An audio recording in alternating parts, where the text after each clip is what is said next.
사무엘상 17장 31절로 40절입니다.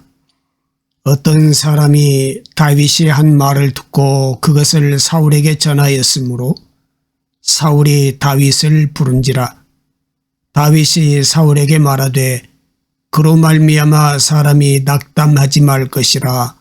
주의 종이 가서 저 블레셋 사람과 싸우리이다 하니, 사울이 다윗에게 이르되 내가 가서 저 블레셋 사람과 싸울 수 없으리니 너는 소년이요 어려서부터 용사임이니라. 다윗이 사울에게 말하되 주의 종이 아버지의 양을 지킬 때에 사자나 곰이 와서 양떼에서 새끼를 물어가면 내가 따라가서 그것을 치고 그 입에서 새끼를 건져내었고 그것이 일어나 나를 해하고자 하면 내가 그 수염을 잡고 그것을 쳐 주겠나이다. 주의 종이 사자와 곰도 쳤은즉 살아계시는 하나님의 군대를 모여간 이 할례받지 않은 블레셋 사람이리이까 그가 그 짐승의 하나와 같이 되리이다. 또 다윗이 이르되 여호와께서 나를 사자의 발톱과 곰의 발톱에서 건져내셨은즉 나를 이 블레셋 사람의 손에서도 건져내시리이다. 사울이 다윗에게 이르되 가라. 여호와께서 너와 함께 계시기를 원하노라. 이에 사울이 자기 군복을 다윗에게 입히고 노투구를 그의 머리에 씌우고 또 그에게 갑옷을 입히매 다윗이 칼을 군복 이외 차고는 익숙하지 못하므로 시험적으로 걸어보다가 사울에게 말하되 익숙하지 못하니 이것을 입고 가지 못하겠나이다 하고 곧 벗고 손에 막대기를 가지고 시내에서 매끄러운 돌 5을 골라서 자기 목자에 재고 곧 주머니에 넣고 손에 물매를 가지고 블레셋 사람에게로 나아가니라. 아멘. 인간은 아름다울 수도 있고 또한 아무것도 아닌 존재가 될 수도 있습니다. 인간의 아름다움이란 무엇입니까? 존재의 아름다움입니다. 어떻게 인간은 아름다운 존재로 또는 정반대의 인생을 살아갈 수 있을까요? 정체성입니다. 자신이 자신을 어떻게 생각하느냐는 것이 아름다운 인생의 비밀입니다. 여러분, 나는 누구입니까? 정체성이 우리의 인생을 아름답게도 하고 또한 반대되게도 합니다. 잘못된 정체성의 이해는 우리의 삶을 행복하지 못하게 만들고 반대로 바른 정체성은 우리의 인생을 행복하게 합니다. 오늘 본문의 사무엘상은 우리에게 두 사람의 정체성을 보여주고 있습니다. 사울과 다윗의 정체성입니다. 정체성의 차이가 만든 다른 인생의 모습을 우리에게 보여주고 있지요. 두 사람의 정체성을 함께 보면서 우리 자신의 정체성에 대해서도 돌아보게 되기를 원합니다. 첫째입니다. 너는 소년이요 그는 용사라 그랬어요. 다윗은 아버지의 심부름으로 블레셋과 싸우고 있는 이스라엘 군대 진영에 가게 됩니다. 그곳에서 골리앗이라는 사람이 나와서 이스라엘 군대를 모욕하는 것을 보게 됩니다. 이스라엘 군대는 골리앗 때문에 40일 동안이나 싸우지 못하고 있었습니다. 여기 두 가지의 정체성이 부딪히고 있습니다. 세상이 말해주는 정체성과 하나님이 알려주시는 정체성입니다. 세상이 우리의 정체성을 말해줄 때가 있어요. 골리앗이 바로 세상이 가르쳐주는 정체성입니다. 골리앗은 키가 6규빗 한 뼘이라고 했습니다. 한 규빗을 45cm로만 계산을 해도 285cm나 되는 큰 키입니다. 거기에 머리에는 노투구를 썼습니다. 어깨에는 놋 단창을 메었습니다. 골리앗의 창자루는 배틀채 같고 창날은 철 600세겔의 무게였다고 기록하고 있습니다. 절대로 뚫을 수 없는 무장을 하고 감히 상대할 수 없는 무기를 들고 서 있는 존재입니다. 이것이 세상이 말해주는 골리앗의 정체성입니다. 세상이 말해주는 정체성 앞에 이스라엘은 그 어느 누구도 나서지를 못하고 있습니다. 정체성 싸움에서 지고 있는 것이지요. 오늘 본문에 사울 왕이 다윗을 자신의 진영으로 부르는 장면입니다. 다윗이 이스라엘 진영에서 한 말을 들었기 때문입니다. 혹시나 하고 기대하고 사울 왕이 다윗을 불렀는데 실제로 만나본 다윗은 소년이었습니다. 그래서 사울 왕은 이렇게 말하지요. 네가 가서 저 블레셋 사람과 싸울 수 없으리니 너는 소년이요 그는 어려서부터 용사라 그랬어요. 다윗의 모습을 보고서 실망한 사울 왕은 싸우기도 전에 해석부터 해버렸어요. 절대로 이길 수 없다는 것입니다. 그러면서 구체적인 이유를 이렇게 말하지요. 너는 소년이다. 그는 어려서부터 용사다. 사울 왕은 다윗의 정체성을 어떻게 해석하고 있어요? 소년이라는 것입니다. 그렇기에 어려서부터 용사인 골리앗과 싸울 수 없다라는 것입니다. 이스라엘 왕 사울이 보여주는 정체성이 겨우 이 정도 수준입니다. 다윗의 정체성은 소년이고 골리앗의 정체성은 용사라는 것입니다. 이것이 사울왕의 실패입니다. 사울왕은 세상이 알려주는 정체성으로만 다윗을 바라보았습니다. 세상이 가르쳐주는 대로만 해석합니다. 그래서 사울왕의 실패는 정체성의 실패입니다. 우리가 이미 알고 있는 것처럼 다윗이 골리앗을 죽이고 돌아올 때 이스라엘 성에서 수많은 사람이 노래하며 춤추며 소고와 경세를 가지고 사울을 환영하지요. 그런데 여인들이 노래하면서 이렇게 말합니다. 사울이 죽인 자는 천천히요 다윗은 만만히로다 그랬어요. 사울은 이 말을 듣고 불쾌하고 화를 냅니다. 왜 다윗에게 만만을 돌리고 내게는 천천만 돌리는 애는 것이죠. 사울이 불쾌하고 화를 내는 이유는 자신의 정체성을 제대로 보지 못하기 때문입니다. 사울왕은 자신이 지금 누구이며 자기 머리에 쓰여져 있는 것이 얼마나 영광스러운 것인지를 보지 못합니다. 그렇기에 다윗에게 씌워져 있는 하나님의 왕관도 보지를 못하는 것입니다. 자신이 누구인지에 대한 정체성이 부족한 사울왕은 다윗의 정체성을 보는 것에도 실패합니다. 사랑하는 여러분, 여러분은 세상이 알려주는 대로 여러분의 정체성을 고백하고 있지는 않으십니까? 하나님께서 여러분에게 알려주시는 정체성을 고백하고 계십니까? 이것이 우리들의 싸움입니다. 세상이 알려주는 것이 아니라 하나님께서 알려주시는 정체성으로 서야 합니다. 두 번째, 그는 할례 없는 사람입니다. 다윗은 사울왕이 말하는 너는 소년이라는 이야기를 듣고서 이렇게 말하지요. 주의 종이 사자와 곰도 쳤은즉 살아계시는 하나님의 군대를 모여간 이 할례 받지 않은 블레셋 사람이리까 그가 그 짐승의 하나와 같이 되리이다 이렇게 말해요. 다윗은 골리앗의 정체성을 어떻게 보고 있어요? 할례 없는 사람이라는 것입니다. 참 중요한 말입니다. 다윗은 골리앗의 정체성을 고백하면서 세상이 알려주는 대로의 정체성으로 보지 않았어요. 다윗은 하나님께서 알려주시는 정체성으로 지금 골리앗을 보고 있습니다.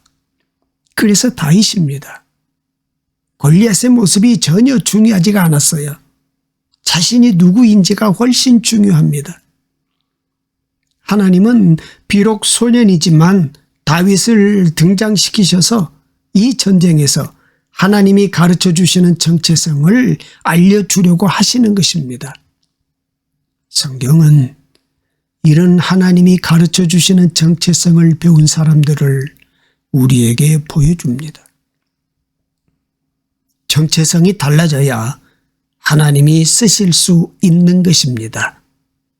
이제 읽을 말씀도 하나님이 가르쳐 주시는 정체성에 대한 말씀인데 누구의 말씀인지 아시겠습니까? 내 평생에 너를 능히 대적할 자가 없으리니 내가 모세와 함께 있었던 것 같이 너와 함께 있을 것임이니라. 내가 너를 떠나지 아니하며 버리지 아니하리니. 여호수아입니다. 모세가 갑자기 하나님의 부르심을 받아 죽고 자신이 이스라엘을 이끌어야만 하는 현실에 부딪혔을 때 여호수아는 큰 두려움을 느낍니다. 그래서 하나님께 나아가 자신의 두려움을 솔직히 고백합니다. 그러자 하나님께서 여호수아에게 정체성을 알려주시는 것입니다. 너는 내가 함께하는 사람이라는 정체성입니다. 사랑하는 여러분, 하나님이 여러분에게 알려주신 정체성은 무엇입니까? 예수를 만나고 복음을 알게 되면 우리는 우리가 누구인지를 깨닫게 됩니다. 사도 요한은 우리의 정체성을 이렇게 표현했습니다. 하나님이 세상을 이처럼 사랑하사 독생자를 주셨으니 이는 그를 믿는 자마다 멸망하지 않고 영생을 얻게 하려 하심이라. 나는 세상이었으나 이처럼 놀라운 예수님의 사랑을 받았다. 나는 독생자로 오신 예수를 믿는 믿음의 세계를 고백하는 사람이 되었다. 나는 멸망치 않고 영생을 얻는 하나님 나라의 사람이 되었다. 할렐루야.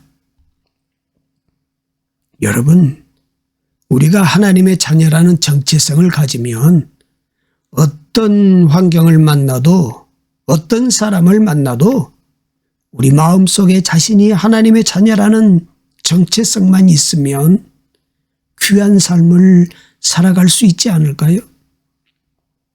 하나님의 자녀라는 정체성이 있어야 자신의 인생에 있는 하나님의 계획도 고백하고 고난을 만나도 쓰러지지 않고 오히려 인내를 배우며 결국 하나님의 목적을 이루는 귀한 인생을 살아갈 수 있기 때문입니다. 그래서 다윗의 고백이 마음에 남아요.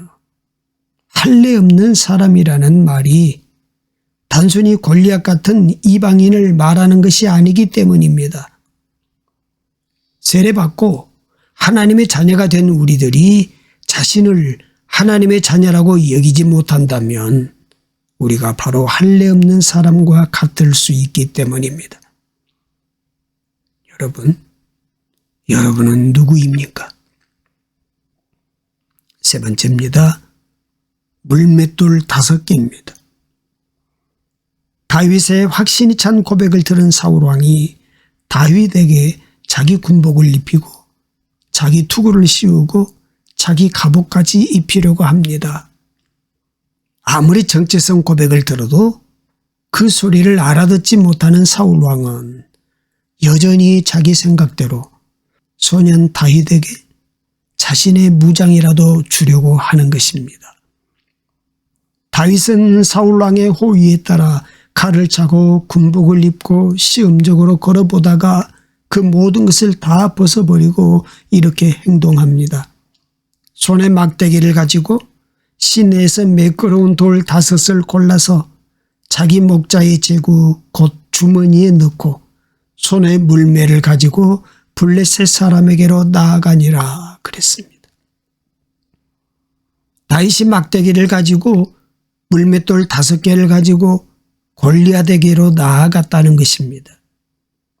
여러분, 하나님께서 가르쳐 주신 정체성대로 행동하지 않으면 우리는 다시 그것을 잃어버릴 수 있습니다.